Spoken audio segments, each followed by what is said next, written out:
suis ravi d'être ici aujourd'hui avec vous.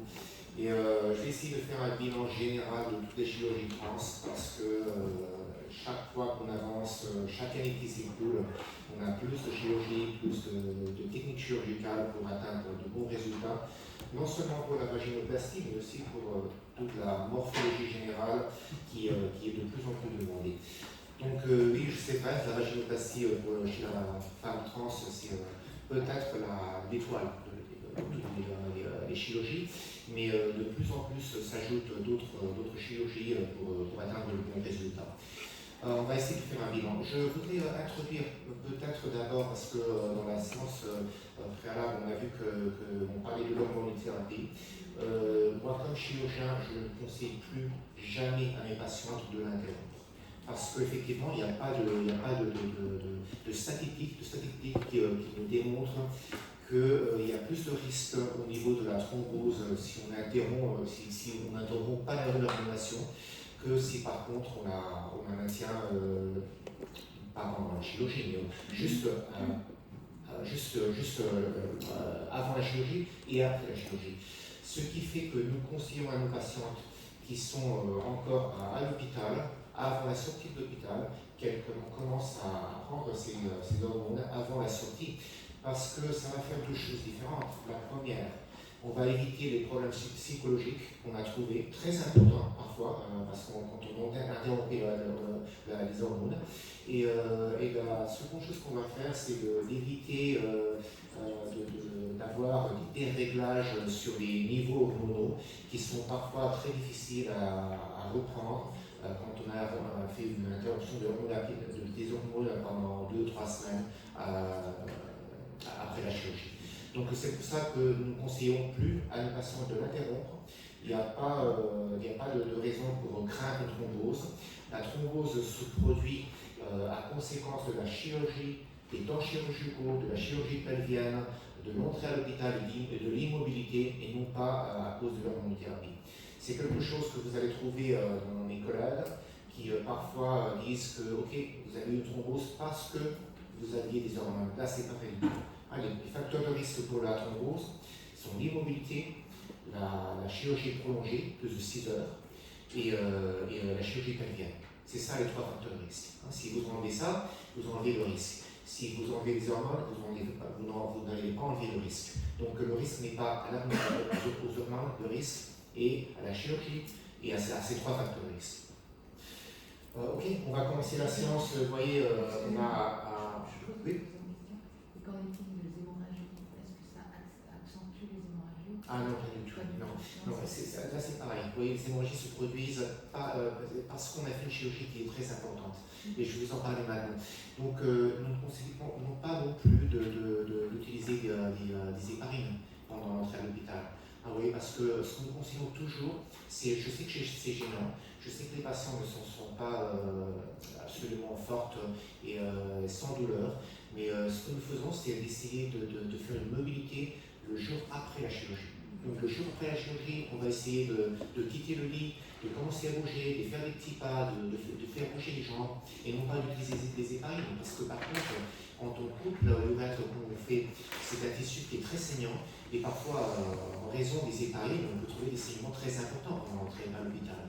Donc il ne faut pas interrompre les hormones, mais il ne faut pas mettre de l'éparine non plus. Il faut pousser nos patientes à bouger, à faire des petits pas dans la chambre de l'hôpital. Là, c'est la meilleure chose qu'on peut faire pour elles. Et que ce soit les hormones masculinisantes ou féminisantes, on ne les interrompt pas ni l'une ni l'autre. Pas du tout. Il n'y a pas un support scientifique pour conseiller ça. Il n'y a pas de statistiques qui nous montrent qu'il y a plus de risques. Donc, à notre avis, il ne faut pas les interrompre du tout. On le faisait ça il y a 15 ans, 20 ans, mais pas plus. Ok, donc les chirurgies trans, pour 2 heures, je peux vous assurer, c'est un espace de temps qui est vraiment court, mais on va essayer de faire un résumé. Je vais essayer de faire 2 heures, pas plus. S'il y a quelque chose que vous ne comprenez pas, vous m'arrêtez, je serai ravi de vous l'expliquer. Donc on va parler d'abord de l'étoile, c'est les vaginoplasties. Quand je parle de vaginoplastie, on parle des vaginoplasties, c'est parce que de nos jours, il n'y a pas qu'une vaginoplastie. Vous voyez, à 20 ans, quand on a commencé à faire ce genre de chirurgie, notre chirurgie étoile, la principale, c'était la chirurgie, la vaginoplastie par inversion du pénis. C'est une chirurgie qui est la principale dans beaucoup de centres hospitaliers de nos jours, mais qui, à notre avis, a été amplement supérée, a été amplement modifiée et améliorée avec d'autres techniques, dont je vais vous parler après. Je vais essayer de vous expliquer comment on fait la partie extérieure, l'approche extérieure, l'approche périnéale, pour vous faire comprendre comment on fait la chirurgie. Et pour les deux autres chirurgies, ce qui va changer, c'est l'approche qu'on fait à travers l'abdomen, l'approche laparoscopique, qu'on va faire à la laparoscopie, non seulement pour la vaginoplastie péritonéale, mais aussi pour la colovaginoplastie. C'est ce qui va changer. Hein, okay, mais la première partie, l'approche extérieure, l'approche périnéale, va être faite exactement dans le même sens dans les trois genres de vaginoplastie. Donc on va passer d'une anatomie qui est masculine, bien sûr, extérieure, à une anatomie qui va être féminine, ce qui veut dire qu'on va devoir faire plusieurs gestes. On va devoir faire le canal vaginal, bien sûr, l'entrée au vagin. Là, c'est un des problèmes qui se posent sur les vaginoplasties, c'est justement la profondeur et la stabilité de la profondeur dans le long terme. Là, c'est un problème. Et quand je parle de problème, je veux dire que malgré que beaucoup de chirurgiens sortent de la salle d'opération en disant aux patientes « vous en faites pas, vous avez 15 cm de profondeur », là, ça ne veut rien dire. Absolument rien dire. Hein, okay, parce que je peux faire 20 cm en salle d'opération et avoir une patiente 2 ans après la chirurgie qui vient se plaindre en cabinet médical me disant « ok, j'ai plus de 3 cm ». Ça peut arriver, malgré que j'ai laissé en salle d'opération 20 cm. Donc bien sûr, c'est important de bien faire les choses en salle d'opération, mais la suivi et qu'est-ce qui se passe 1-2 ans après la chirurgie, c'est très important aussi, hein, parce que ça ne veut pas dire, hein, la conséquence de 15 cm, ça veut pas dire 15 cm 2 ans après la chirurgie. Donc là, c'est la première des constatations qui est très importante à souligner. La deuxième des constatations, c'est que mes patientes sont vraiment tracassées par l'esthétique vulvaire. C'est quelque chose qui est très important aussi. Donc je peux dire de nos jours, l'esthétique, la profondeur, c'est les deux points les plus importants pour une vaginoplastie. Et finalement, quand on parle de la sensibilité, bien sûr c'est important, mais je présume que la sensibilité va être conservée. Parce que là, c'est un des points les plus importants pour un chirurgien de bien connaître l'anatomie, pour conserver non seulement les vaisseaux sanguins, mais aussi pour conserver tous les nerfs qui vont nous mener à conserver cette sensibilité. Il y a quelques instants, une personne me demandait « Ok, docteur, est-ce que je vais avoir des orgasmes? Est-ce que je vais avoir des rapports sexuels avec toute normalité ?» Quand on parle de normalité, on parle de qu'est-ce qui se passe chez la majeure partie des femmes cis. Ok, c'est ça ce qu'on comprend par normalité. Donc la réponse doit être oui. Bien sûr, si c'est une chirurgie, on ne peut jamais assurer ce oui carrément oui, non, là c'est pas une chose que les chirurgiens puissent faire, pas du tout, parce que ce sont des chirurgies, mais ce qu'on peut dire à nos patientes, ok, la majeure partie de nos patientes, plus de 90% de nos patientes, vont conserver cette sensibilité et vont avoir des orgasmes et des rapports sexuels complètement normaux.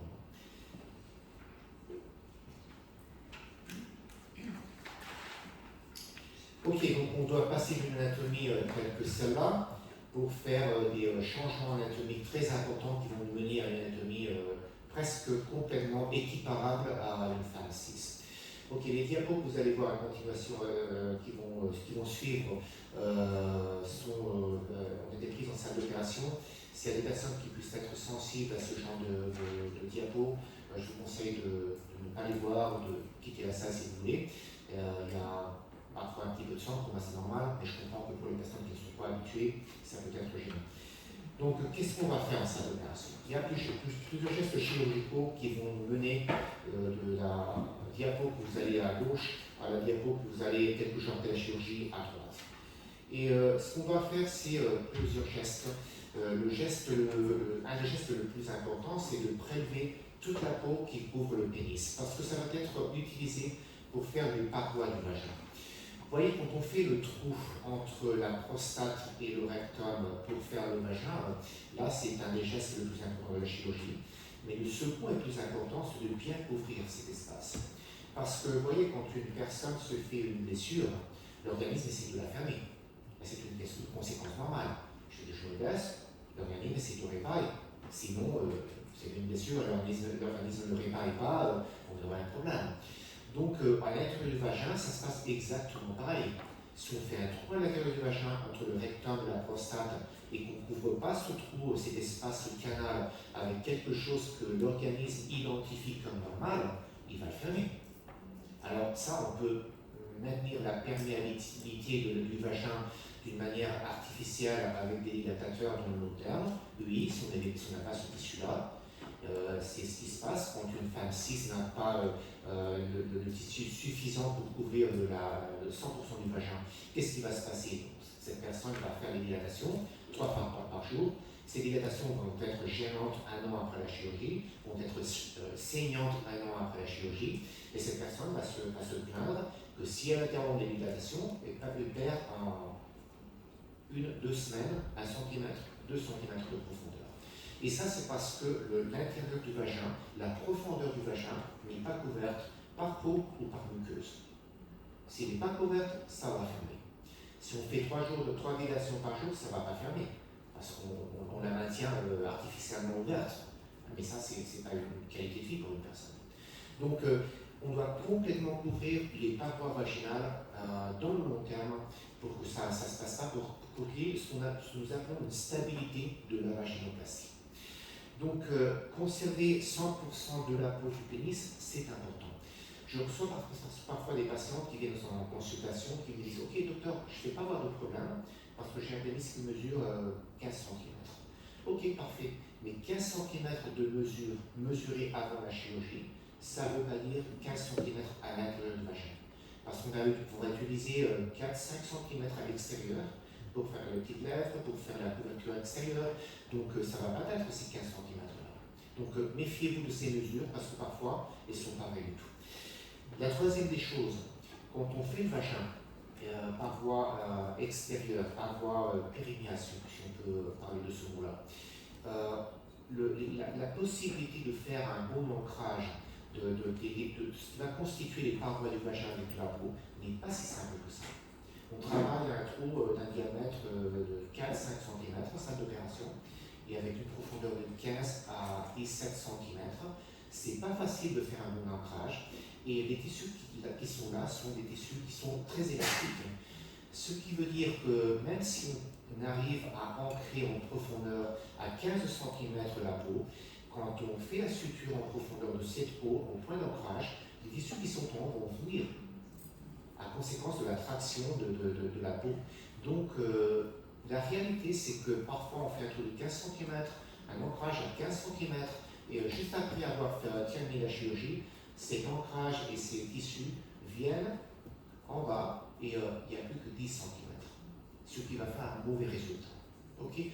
Donc là, c'est pour introduire pourquoi nous pensons maintenant que la première de chirurgie à faire n'est pas la chirurgie par ligation du pénis, mais la chirurgie de la vaginoplastie péritoniale. C'est pour nous la première option. Et je vais vous expliquer pourquoi dans quelques minutes. Donc on va essayer, on va mettre... Ok, on va passer vite sur ces diapos parce que 20 minutes se sont vite écoulées, le temps passe vite. Donc ce qu'on fait, c'est d'ouvrir la peau, comme vous le voyez. Il y a quelques minutes, une personne me demandait par le besoin d'épiler la peau avant la chirurgie. C'est justement pour ça. Vous voyez, ça c'est l'ouverture de la peau au niveau du pénis, la peau qui va être utilisée pour couvrir le vagin. Et cette diapo-là, vous voyez, c'est une greffe qu'on prend entre le scrotum, okay, au milieu du scrotum. Donc là, normalement, c'est très poilu à cet endroit-là. Donc c'est pour ça que nous conseillons au moins cet espace-là, cette peau-là, essayer de l'épiler au laser avant la chirurgie. Parce que ça, c'est une greffe qu'on va utiliser pour faire une amplitude plus grande du diamètre du vagin. C'est le second point de plainte chez une femme cis après la chirurgie. La profondeur, mais le diamètre. Quand on reçoit des patientes qui sont faits d'opérer ailleurs et qui se plaignent d'un manque de profondeur. Nous, les chirurgiens, nous savons qu'il n'y a pas qu'un manque de profondeur. Il y a un manque de profondeur et un manque de diamètre aussi. Okay, donc, ce genre de graphes sont très importants pour atteindre un diamètre plus grand dans le vagin. Quand on fait une deuxième chirurgie, parce que cette personne n'a pas une bonne profondeur ou n'a pas un bon diamètre, il faut non seulement faire une greffe en profondeur, mais il faut faire une greffe aussi pour obtenir un diamètre bien plus grand et qu'il n'y ait pas de problème dans les rapports sexuels. Parfois, on peut mesurer 15 cm, cette personne-là n'a pas de bon rapport sexuel parce que le diamètre n'est pas bon. Et ce que nous dit, c'est ok, docteur, ça se passe bien au niveau de la profondeur, mais mon partenaire a mal. Parce que quand il entre, ils sont une espèce d'étroissement là et ça lui fait mal. Donc les rapports sexuels sont finis. Donc là, c'est deux points très importants pour la profondeur, pour le diamètre. Vous voyez la graphe ici, au niveau du scrotum, on va utiliser pour faire le diamètre aussi du vagin. Ok, là c'est un autre des points clés. Nous avons introduit il y a quelques années une technique qui nous permet d'améliorer l'esthétique vulvaire. Ok, là c'est important, comme je vous disais avant, mais si on prend ce morceau de peau et on le laisse attacher au niveau du prépuce à la couronne du gland qu'on va utiliser pour faire le clitoris, on va améliorer évidemment l'esthétique vulvaire. Mais par contre, vous voyez, on va perdre de la profondeur, parce qu'on va perdre cette peau-là. Et là, ça signifie 3-4 cm de moins.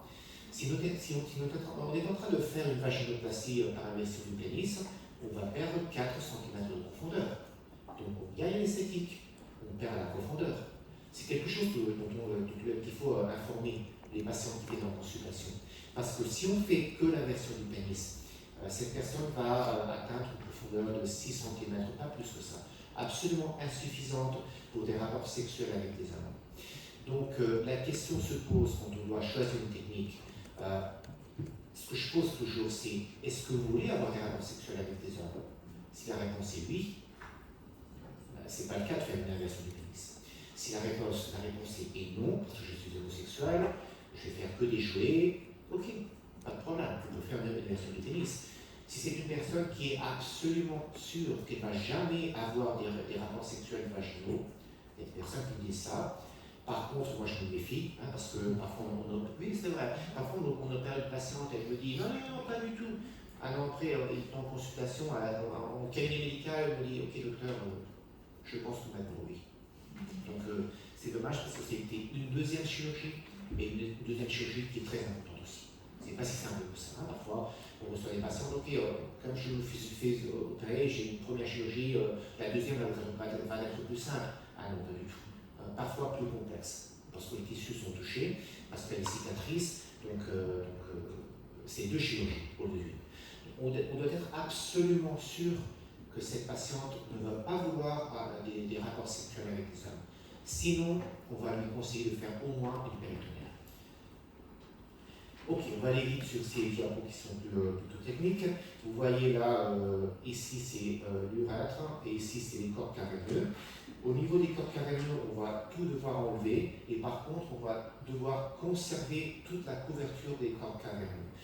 Et ça parce que les vaisseaux sanguins sont très faciles à identifier, sont au milieu. Et ce n'est pas une question d'avoir une bonne vascularisation, un bon apport des vaisseaux sanguins. C'est très important bien sûr, mais la sensibilité c'est le plus important. Parfois il y a une personne qui peut nous dire ok docteur c'est très joli, je vois le clitoris, mais par contre je ne sens rien du tout. C'est parce que les nerfs n'ont pas été conservés. Donc il faut conserver la couverture complète des corps caverneux. Dans tout le diamètre, parce que les nerfs se ramifient très vite à la base du pénis, et ce qui fait que tous les petits rameaux nerveux qui vont être dans toute la couverture des corps caverneux vont être perdus si on conserve que les vaisseaux sanguins. Parce que le nerf, à différence d'autres organes où le nerf accompagne les vaisseaux sanguins, ce n'est pas le cas ici, le nerf est ramifié, donc si on ne conserve pas toute la couverture des corps caverneux, on ne va pas conserver la sensibilité qui est très importante pour les rapports sexuels. Ok, là c'est la fin, un petit peu presque la fin de la chirurgie. Vous voyez les grandes lèvres qui ont été faites avec le scrotum. Il y a un tas de tissu qui va être enlevé après, juste à la fin de la chirurgie, parce qu'on n'a pas besoin de ce tissu-là juste au niveau du scrotum. Donc on peut l'utiliser pour faire des greffes et pour faire une profondeur qui va être meilleure. Ça, c'est une chose que parfois mes patients me disent. Ok, le docteur, est-ce que vous faites des greffes à la fin de la peau du pénis pour atteindre une meilleure profondeur? La réponse est parfois oui, c'est nécessaire, mais seulement ça va être efficace quand on fait une péritoniale. Parce que la stabilité de ces greffes-là, il faut comprendre que quand on parle de greffe libre, ça veut dire couper et mettre à un autre endroit, ce qui veut dire qu'on enlève les vaisseaux sanguins. Donc cette greffe-là va être nourrie en contact avec les parois, en contact avec le tissu vascularisé. Si cette greffe libre n'est pas en contact avec les tissus vascularisés, avec les parois du vagin, elle va se perdre. Donc quand on parle de faire un bon ancrage avec un bon contact avec la paroi vaginale, par voie externe périnéale, ça va être très difficile à trouver ces contacts. Donc la greffe va être perdue. 82% de probabilité d'être perdue. Donc cette profondeur va se perdre aussi. Cette patiente va nous dire, docteur, j'ai trouvé quelque chose. Là, quand j'ai fait ma dilatation, vous voyez, ce tissu-là, qu'est-ce que c'est ça? C'est la greffe qui s'est perdue. Okay. Donc cette greffe-là va être stabilisée, parfois laparoscopique, parce que vous allez voir dans les diapos suivantes comment on fait la suture circonférentielle. Et cette greffe-là va être bien stabilisée, va être mise en contact avec les parois du vagin. Et donc, c'est la meilleure des façons d'obtenir une bonne profondeur et d'arriver à conserver cette greffe avec une bonne vascularisation. Ok, là c'est la fin de la chirurgie, vous voyez les grandes lèvres. Ok, le cathéter. Ok, l'autre cas, la greffe au milieu du scrotum. Ça, c'est peut-être une semaine, 2 semaines après la chirurgie. Ok, là, c'est une des modifications qu'on a faites peut-être il y a, je peux dire, 8-10 ans maintenant. C'est la muqueuse. C'est au plan de l'esthétique vaginale, vulvaire. Vous voyez, au début, on ne faisait pas ça. On n'avait que de la peau à l'extérieur. Mais vous savez que les femmes cis ont de la muqueuse entre les petites lèvres. Et ça, c'est quelque chose qu'il faut reproduire. Alors, qu'est-ce que nous faisons maintenant pour atteindre un résultat qui puisse être semblable plus ou moins à ça? Des grandes lèvres, des petites lèvres, la couverture du clitoris avec un prépuce du clitoris et de la muqueuse entre les petites lèvres. Il y a peut-être 15 ans maintenant, 10-15 ans, on coupait à ras la lurètre, ce qui était une erreur. Parce que là, on avait une complication fréquente qui était la sténose. Parce qu'une coupure circonférentielle d'un tuyau à l'organisme, ça fait que la rétraction cicatricielle puisse faire une sténose. Donc on pouvait avoir 10% de sténose sur le reste. C'était un nombre de complications très important. Et la deuxième conséquence d'avoir enlevé cette urètre complètement, c'était qu'on perdait la muqueuse. Alors qu'est-ce qu'on fait maintenant? Au lieu de couper à ras l'urètre, on la conserve et on ouvre l'urètre dans un sens absolument longitudinal, pas circonférentiel, pour faire 2 lèvres. Une lèvre d'urètre qu'on va utiliser en haut du clitoris au méatus de l'urètre avec de la muqueuse, et une seconde lèvre qui va aller du méatus de l'urètre à l'entrée vaginale pour conserver la muqueuse. Donc on va avoir de la muqueuse qui va nous permettre d'obtenir de la muqueuse entre les petites lèvres dans le long terme chez cette patiente-là. Et le plus important, le moment qu'on coupe pas à l'urètre, on a passé de 10% de complications au niveau de la sténose de l'urètre à 0% de complications. On n'a plus de ce genre de complications. Donc voilà, ce sont les points clés du vagin, de la vaginoplastie. Le clitoris doit se préserver, préservant non seulement la vascularisation, mais aussi tous les nerfs sur la couverture du corps caverneux. Il faut enlever complètement les corps caverneux. Là, c'est quelque chose qui ressemblerait normal, mais malheureusement on a reçu parfois des patients qui sont fait opérer ailleurs et qui avaient peut-être un tiers du corps caverneux avait été conservé. Ça, c'était gênant pour les patientes, ça a empêché les rapports sexuels avec normalité parce que le moment qu'il y a une excitation, le corps caverneux se gonfle et ça empêche le partenaire de faire une pénétration complètement normale. La profondeur doit être vaginale suffisante, donc on considère qu'à la fin de la chirurgie, au moins, on doit avoir 15 cm de profondeur avec une couverture correcte jusqu'au bout de ces 15 cm. On doit faire pas la préparation, mais la conservation de la muqueuse entre les petites lèvres, construire le prépuce du clitoris pour essayer que ça gêne, que ce soit visible, et bien sûr faire les pieds, les grandes lèvres et les sténiculaires. Ok, là c'est les pas de la chirurgie. Là on est en train de couper entre les deux, le scrotum au milieu des deux testicules pour les enlever. On va enlever les testicules avec toute la vascularisation des nerfs des deux testicules de chaque côté, bien sûr. Là on détache la peau des corps caverneux et de l'urètre pour la conserver complètement. Et là, on va voir les différents pellicules qu'on obtient. Ça va être les pellicules de la greffe entre le scrotum, que vous voyez en bas. On va faire un pellicule ici. On va détacher l'urètre des corps caverneux. Vous la voyez ici en bas. L'urètre, pardon, et les corps caverneux en haut. Le gland qui n'a pas été sculpté encore. Là, vous voyez la couronne du gland qui a été sculptée et on commence là à conserver, vous voyez, toute la circonférence de la couverture des corps caverneux qui est conservée pour conserver l'apport vasculaire et pour conserver la sensibilité aussi. Et là, vous voyez les trois pellicules que je vous disais avant. Vous voyez ici le pellicule qui mène la sensibilité et les vaisseaux sanguins à la couronne du pénis qui va être reconstruite en faisant un clitoris. Vous voyez ici l'urètre qui est conservé dans toute sa longitude pour conserver la muqueuse qui va être utilisée pour faire la muqueuse entre les petites lèvres et pour éviter d'avoir une sténose. Et ici, vous avez le pellicule de la greffe entre le scrotum qui va nous permettre de faire une amplitude plus grande de montrer au vagin. Et vous voyez ici la peau qui est recouvrée avant le pénis, qui va être utilisée pour faire la couverture du vagin à l'approche extérieure.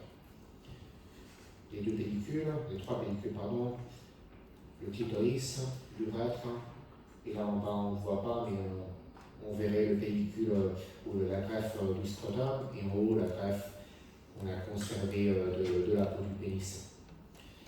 Ici, c'est le résultat de la suture qu'on fait sur la couronne qu'on a sculptée du pénis, du gland du pénis, pour faire justement ce que, à ce niveau-là, on considère déjà le clitoris. Et là, vous voyez, c'est l'urètre. Et l'urètre qu'on va ouvrir dans toute sa longitude pour obtenir ce que vous voyez là. Entre les petites lèvres, la tête serait là, les pieds seraient là. Là, vous voyez la muqueuse qui a été suturée entre les petites lèvres qui ne sont pas faites encore. Et par contre, là, vous voyez le clitoris qui est attaché en profondeur pour être couvert après ça de peau pour faire la couverture, le prépuce du clitoris. Et là, ce que vous voyez là, c'est le pellicule du clitoris avec sa vascularisation. Et ici en bas, vous voyez le méatus avec la sonde, le cathéter urinaire qui a été mis en place. Ici, vous voyez le reste de l'urètre qui a été coupé dans sa longitude et suturé pour faire l'entrée au vagin là et pour conserver la muqueuse entre les petites lèvres, entre le méatus urétral et l'entrée au vagin aussi. Donc la muqueuse, on va la voir entre le clitoris et le méatus et entre le méatus et l'entrée au vagin.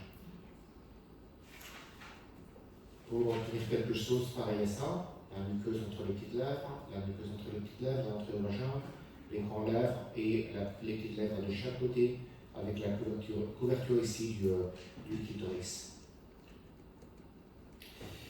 Ok, ça ce sont des résultats, c'est la partie extérieure avec l'apparence normale d'une vulve normale, comme chez n'importe quelle femme cis. Ça doit rester complètement fermé et couvert par les grandes lèvres. Là, quand on ouvre, on va voir la muqueuse, les petites lèvres, les grandes lèvres et la muqueuse. Là, disons que ça, c'est l'aspect général d'une vulve quand les jambes commencent à s'écarter. Là, c'est une patiente qui a une vitiligo, c'est une tâche normale vitiligo, mais la vulve sur cette patiente aussi. Et ça, ce que vous voyez là, c'est ce qu'on avait avant. Vous voyez qu'il n'y a pas de muqueuse. Ça, c'est tout ce qu'on avait à 15 ans peut-être, parce qu'on ne conservait pas cette image. Donc, c'était important de la conserver pour conserver quand même la muqueuse. Comme ici. Comme ici aussi. Là, vous voyez d'autres résultats. L'aspect extérieur d'un côté de l'autre, avec les petites lèvres et les grandes lèvres. Quand on n'écarte pas, on ne va pas voir la muqueuse, bien sûr. Et quand on écarte, on va voir la muqueuse en profondeur, la formation des petites lèvres et des grandes lèvres de chaque côté. Ok, ça c'est ce que je vous disais il y a quelques minutes, c'est l'amélioration qu'on a obtenue en conservant le prépuce sur la couronne du glande pour faire, disons que pour améliorer l'aspect esthétique extérieur. Là, c'est un pas qui est très bon au niveau de l'esthétique, mais par contre, on doit être sûr que cette femme-là ne va pas vouloir une grande profondeur, ou que par contre, on va faire une colovaginoplastie ou une vaginoplastie péritonéale pour pouvoir obtenir une profondeur similaire que si on n'avait pas fait ce point esthétique. Parce que vous voyez, quand on conserve le prépuce attaché à la couronne, on peut avoir ce changement de couleur du milieu du vagin, entre les petites lèvres, qui serait ici aussi, ce qui donne un aspect plus naturel, plus esthétique au vagin. Mais il faut être sûr que ces patientes-là ne veulent pas faire une vaginoplastie par inversion du pénis uniquement, et surtout qu'elles ne veulent pas avoir d'accord sexuel avec des hommes. Ou par contre qu'elles préfèrent avoir une bonne esthétique vulvaire et pas une profondeur si grande que si on n'avait pas préservé ses peaux sur la couronne du glande. Ok, moi je me méfie en tout cas. Quand une personne me dit ok, je veux une bonne esthétique, et par contre je ne veux pas tant de profondeur. Parce que normalement, on l'aura en cabinet médical, 1 à 2 ans après la chirurgie, nous pouvons le faire de profondeur à nous. Donc là, il faut se méfier quand même. Là, c'est d'autres résultats. C'est une personne chez laquelle on allait faire aussi 1 an après la chirurgie. Vous voyez, ça c'est le résultat de la vaginoplastie. Elle est préparée 1 an après la chirurgie parce qu'elle voulait avoir une morphologie plus féminine. Ce qui veut dire qu'on allait enlever de la graisse ici pour faire une lipotransférence à la hanche et pour améliorer le résultat au niveau corporel aussi. Là, ce sont d'autres résultats. Vous voyez les deux grandes lèvres, les petites lèvres au milieu de la muqueuse. Ici en haut, vous avez le clitoris, l'entrée au vagin ici, et le méatus de l'urètre là. Et là, à droite, vous avez un autre résultat avec aussi les grandes lèvres, les petites lèvres, la muqueuse. Là, vous voyez le clitoris et le prépuce du clitoris. Là, à droite, il y a moins de temps qui s'est écoulé dès la chirurgie, parce que vous voyez les cicatrices qui sont encore tendres et de couleur rouge. Donc, ça c'est pour les vaginoplasties. Pour les soins post-opératoires, il y a plusieurs choses à faire.